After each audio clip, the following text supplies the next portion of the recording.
ANZ Bank faces a record $240 million penalty for engaging in unconscionable conduct in some of its bond trading for the federal government, as well as widespread misconduct affecting nearly 65,000 retail customers.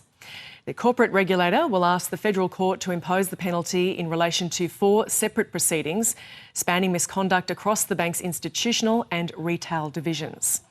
Business editor Michael Yander joins us now from Sydney. Michael, what is ANZ alleged to have done?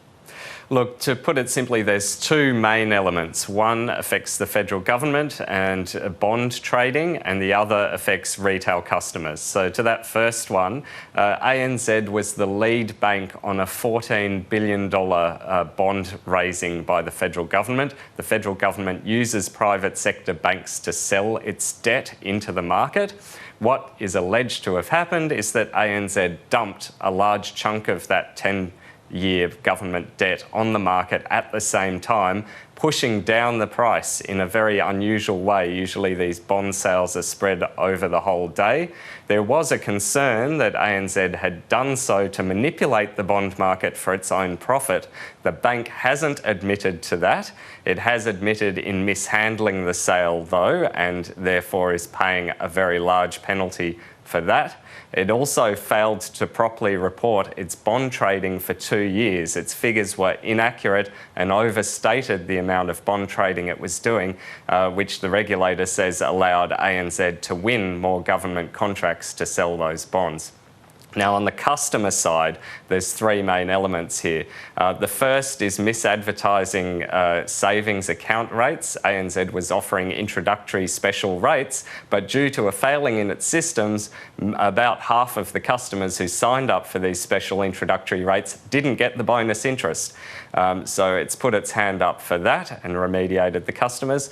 It's also failed in almost 500 cases where customers applied for hardship provisions. So these are customers with loans who've lost their job, maybe had illness, lost a loved one, and they've asked the bank to give them a break on their repayments or come up with a payment plan, and the bank has simply ignored a lot of these requests and in some cases pursued debt collection even while there was an outstanding request for hardship. And the final one is around people who've died being charged fees on their account. And again, this is a systems failure by ANZ where its old systems simply didn't know which fees shouldn't be charged and which fees needed to be refunded. And that's affected thousands of customers and their loved ones who've been left behind to sort out the mess. So that's why ANZ has agreed to this $240 million penalty, which does need to be approved by the federal court. And Michael, what is the bank's reaction to all of this?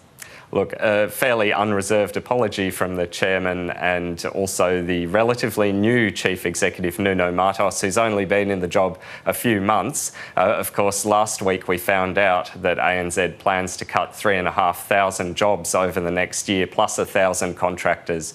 On top of that, Nuno Matos has said that these changes are somewhat related to the misconduct and the poor systems the bank has had in place for managing risk.